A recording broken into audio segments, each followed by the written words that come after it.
GETCO JE electrical exam અંતર્ગત આપણે પહેલો ટોપિક ડીસી બેટરી સિસ્ટમ શરૂ કરવા જઈ રહ્યા છીએ.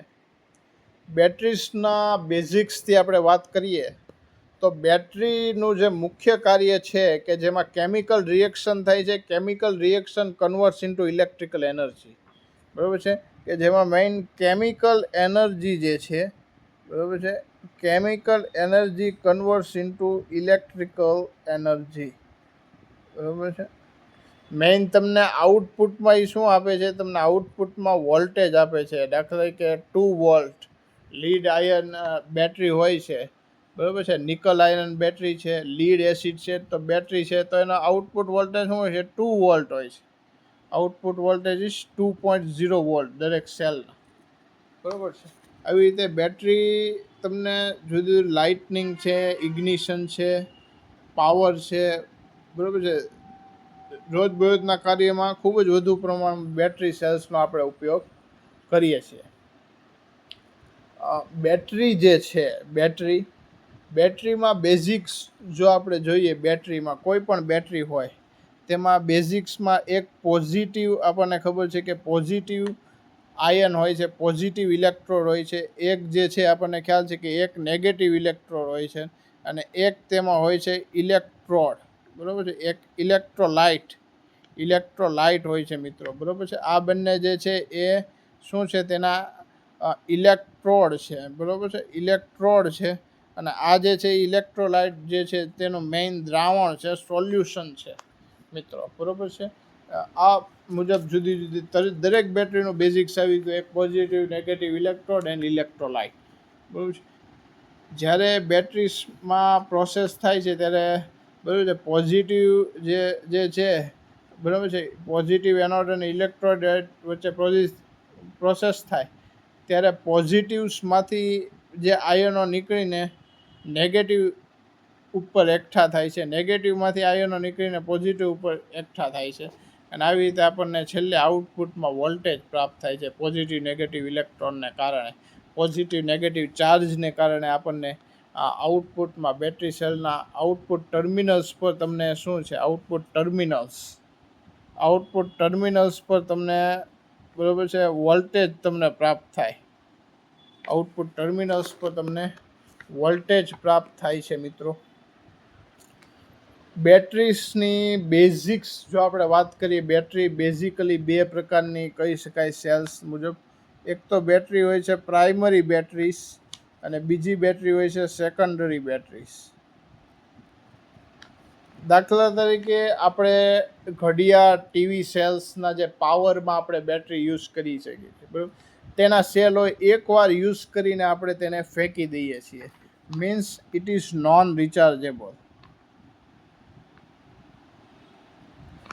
રિચાર્જેબલ છે. તે એકવાર આપણે તેને યુઝ કરીને ફેંકી દઈએ છીએ, means it is basically non rechargeable.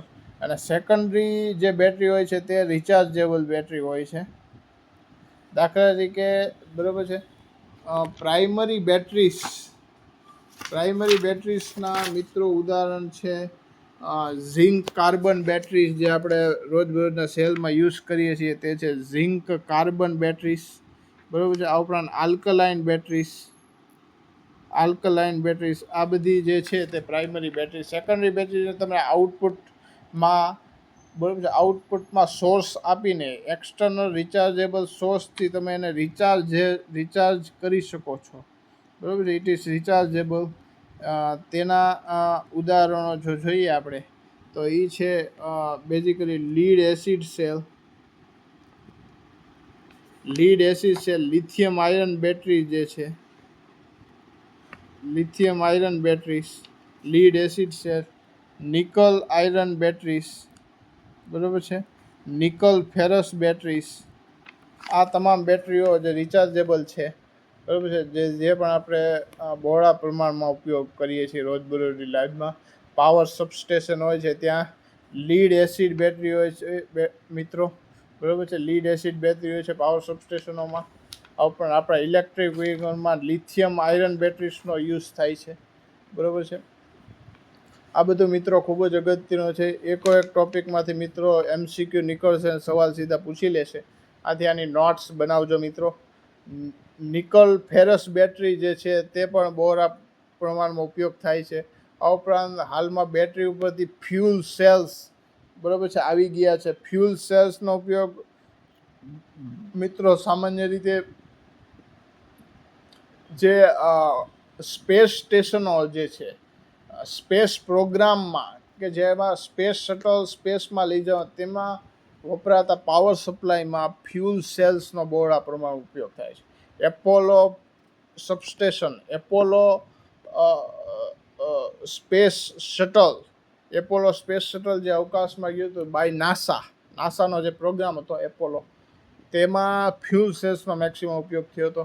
આપણને ખબર છે ફ્યુલ સેલ્સમાં સિમ્પલી હાઇડ્રોજન ને ઓક્સિજન વચ્ચે પ્રોસેસ થાય છે. તેનાથી જે energy high amount of energy produce થાય છે બરાબર છે તેનો જ આપણે ઉપયોગ કરીએ છીએ. High amount of energy produce થાય છે ને તેમાંથી પાણી જે છે એ બને છે બરાબર છે. એના બાય પ્રોડક્ટ તરીકે ફ્યુલ સેલ્સનું પાણી હોય છે બરાબર છે. ફ્યુલ સેલ્સ આથી ખૂબ જ વધુ પ્રમાણમાં ઉપયોગ. હાઇડ્રોજન હાલની સિચ્યુએશનમાં હાઇડ્રોજન જે છે એ એક પ્રકારનો ફ્યુલ તરીકે સરકાર ઉપયોગ કરવા પર ખૂબ જ ધ્યાન આપી રહી છે. તેના ગ્રીન હાઇડ્રોજન મિશન્સ જેવા પ્રોગ્રામ પણ અત્યારે ચલાવાઈ રહ્યા છે મિત્રો બરાબર છે. હવે મિત્રો આપણે રિચાર્જેબલ બેટરીઝમાં અગત્યની જો વાત કરીએ રિચાર્જેબલ બેટરીઝમાં તો આપણે વાત કરીએ મિત્રો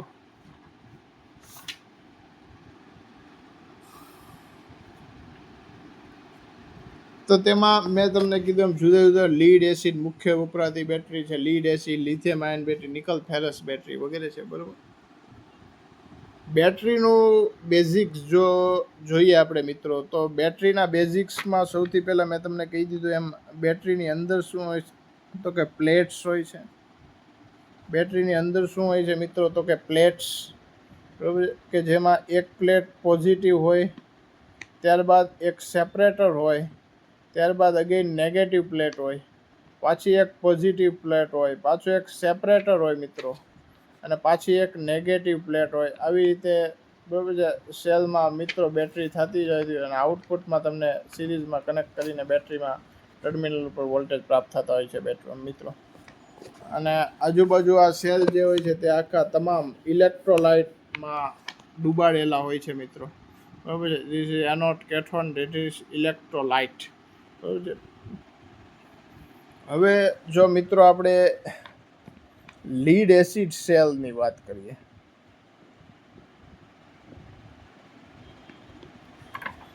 કે જે સબસ્ટેશનમાં વપરાતી મુખ્ય બેટરી છે લીડ એસિડ સેલ. સબસ્ટેશનમાં જે બેટરી બેંક હોય છે મિત્રો, જે બેઝિકલી સબસ્ટેશન હોય છે તેમાં વપરાતી તમામ રિલેસ છે, પ્રોટેક્ટિવ સિસ્ટમ જે છે, એનાઉન્સિએટર, ઇન્ડિકેશન સર્કિટ્સ છે બરાબર છે. આ ઉપરાંત સર્કિટ બ્રેકર છે. મેઇન કોઈ પણ લાઇન હોય છે કે ટ્રાન્સફોર્મર હોય છે બરાબર છે મિત્રો, તેને ઓપન ક્લોઝ સર્કિટને ઓપન ક્લોઝ કરવા માટે, લાઇન ચાલુ બંધ કરવા માટે આપણે સર્કિટ બ્રેકરનો યુઝ કરીએ છીએ. આ ઉપરાંત લાઇનને ફોલ્ટ દરમિયાન બચાવવા માટે પણ આપણે સર્કિટ બ્રેકરનો ઉપયોગ કરીએ. ફોલ્ટ દરમિયાન લાઇનને તાત્કાલિક ઓપન કરવા માટે સર્કિટ બ્રેકરનો ઉપયોગ કરીએ છીએ જેથી જે ફોલ્ટી સર્કિટને આઇસોલેટ કરી શકાય બરાબર છે. અર્થ ફોલ્ટ દરમિયાન લાઇનને આઇસોલેટ કરે, અધરવાઇઝ જે ફોલ્ટ કરંટ આખા સબસ્ટેશનમાં ફીડ થાય અને આપણા જે મોંઘા કરોડાના ઇક્વિપમેન્ટ્સ છે તેને ડેમેજ કરી શકે છે મિત્રો. આથી આપણે સર્કિટ બ્રેકરને ફરજિયાત થ્રુ ઓલ પ્રોટેક્ટિવ સિસ્ટમ્સ જે રિલે હોય છે તે સેન્સ કરે છે. સૌપ્રથમ ફોલ્ટ રિલે સેન્સ કરીને સર્કિટ બ્રેકરને કમાન્ડ આપે છે અને બ્રેકર ઓપરેટ થાય છે. તો આ જે બ્રેકર મિત્રો ઓપરેટ થાય છે તેના માટે જે પાવર જોવે છે તે એસી પાવર નથી વપરાતો મિત્રો, તે ડીસી પાવર વપરાય છે. તેનું કારણ છે મિત્રો એસી પાવર જે છે તે ગમે ત્યારે ફેલ થઈ શકે છે બરાબર છે. એસી પાવર જો કોઈ ટ્રાન્સફોર્મર ટ્રીપ થયું ને એસી પાવર જો ફેલ થયો તો આખી પ્રોટેક્શન સિસ્ટમ ઉપર ખતરો ઊભો થઈ શકે છે. DC power are more reliable than AC power.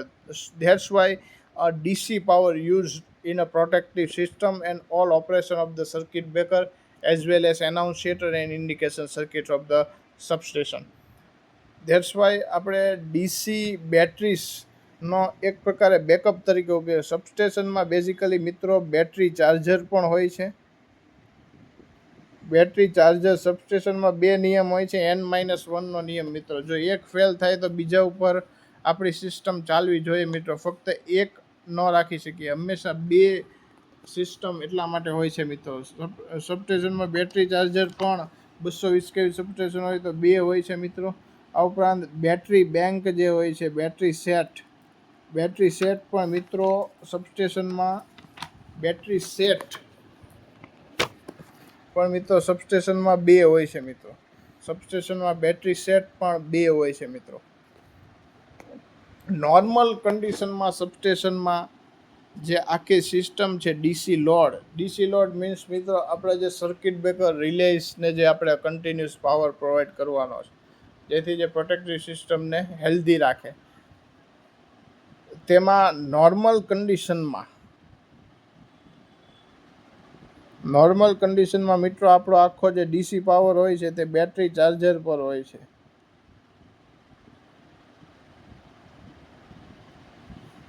બરાબર. જેવો બેટરી ચાર્જર ડિસ્કનેક્ટ થાય, if it is disconnect, then all DC load જે છે તો તમામ ડીસી લોડ એ બેટરી સિસ્ટમ ઉપર આવી જાય છે. આમ એવી કન્ડિશન જેમાં બેટરી ચાર્જર ફેલ થયો અથવા તો તમારો એસી ફેલ થયો, બેટરી ચાર્જર ઓર તમારો એસી ફેલ થાય તો પણ તમામ જે ડીસી લોડ કેના ઉપર યુઝ થવું જોઈએ? બેટરી ઉપર ઓટોમેટિક ટ્રાન્સફર થઈ જાય. આમ બેટરી તમને ઇમરજન્સી કન્ડિશનમાં ડીસી પાવર પ્રોવાઈડ કરીને તમારી સિસ્ટમને હેલ્ધી રાખે છે. બરાબર છે. બેટરી ચાર્જરનું મેઇન કામ છે એસી ટુ ડીસી કરે છે અને બેટરીને કન્ટિન્યુઅસ ચાર્જ રાખે છે. બેટરી ચાર્જરનું કામ મેઇન એ જ છે મિત્રો.